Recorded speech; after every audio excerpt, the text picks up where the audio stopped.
Bonsoir à tous et bienvenue dans ce bref tour de l'actualité. Ce mercredi 22 février marque le début du carême chrétien.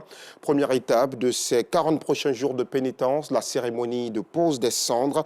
Elle donne le coup d'envoi du carême, permettant ainsi aux fidèles chrétiens de rentrer dans un élan de communion avec son Seigneur. Mais une symbolique beaucoup plus importante, c'est que la pose de la cendre rappelle aux fidèles qu'il est avant tout poussière et retourne bientôt à la poussière. Dans quelques paroisses de la commune de Cocody, le constat de Clément Bocco.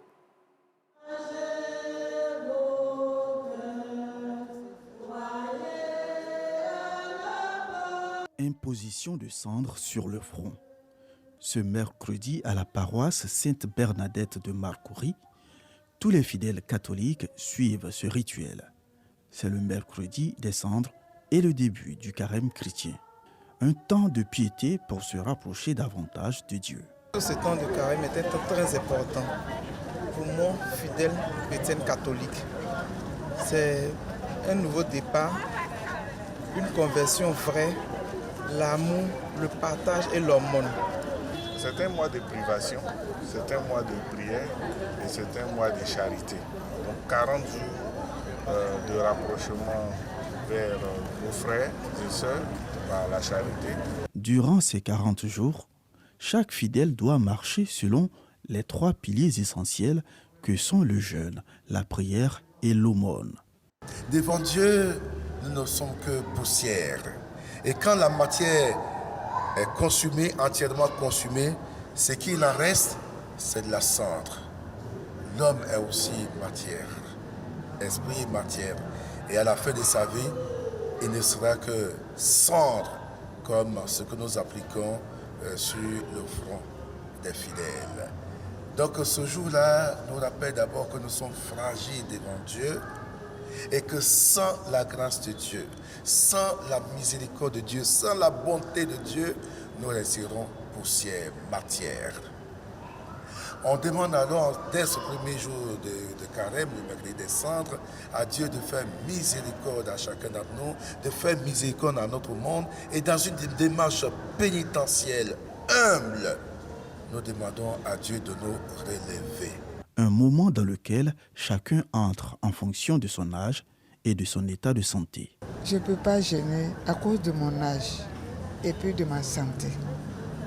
Mon jeûne, c'est de voir du fond de mon cœur ce qui déplaît à Dieu pour que je puisse faire sa volonté. À la paroisse Notre-Dame de la Tendresse de la Riviera, c'est l'heure des chants de recueillement.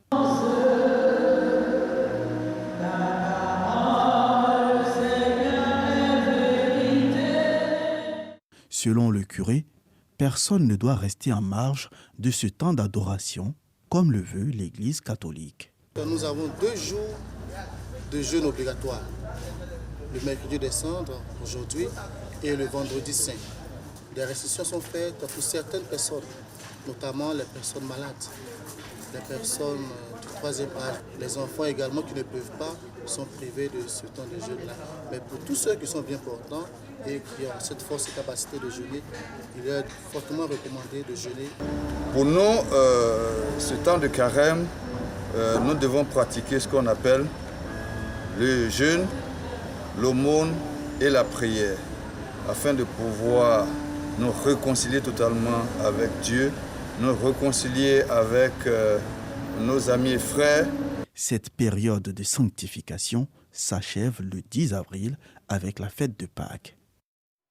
Et nous souhaitons dans cette veine une très bonne période de pénitence à tous les fidèles chrétiens de Côte d'Ivoire et du monde. Ce 22 février marque aussi la célébration mondiale du scoutisme, une journée célébrée en souvenir du fondateur du mouvement, Lord Baden-Powell, un homme dont la vision a permis aux jeunes d'acquérir des compétences de vie et de leadership pour améliorer leurs différentes communautés. Partout dans le monde, les scouts profitent de cette journée pour tisser des liens avec leurs différentes communautés, protéger et préserver la planète, mais aussi plusieurs autres actions de type social. 305, c'est le nombre de candidatures recensées cette année pour le prix Nobel de la paix. Bien évidemment, conformément au statut Nobel, leur nom reste secret pendant 50 ans. L'Institut Nobel a aussi annoncé que les candidatures sont partagées entre 212 individus et 93 organisations. Et comme l'an dernier, bon nombre de candidatures connues ont trait à la guerre en Ukraine. Le président ukrainien Volodymyr Zelensky, son homologue turc, Recep Tayyip Erdogan, le chef de l'OTAN, Jens Stoltenberg, et un groupe de travail ukrainien œuvrant à la mise en place d'un tribunal international sur les crimes de guerre. On y retrouve aussi des Russes critiques du président Vladimir Poutine, l'opposant célèbre Alexei Navalny, le journaliste Vladimir Kara-Murza ou encore le mouvement de jeunes pro-démocrates Vesna. Voilà, on arrive au terme de ce bref tour de l'actualité. Merci de votre fidélité. Rendez-vous à 19h30, bien évidemment, pour la grande édition.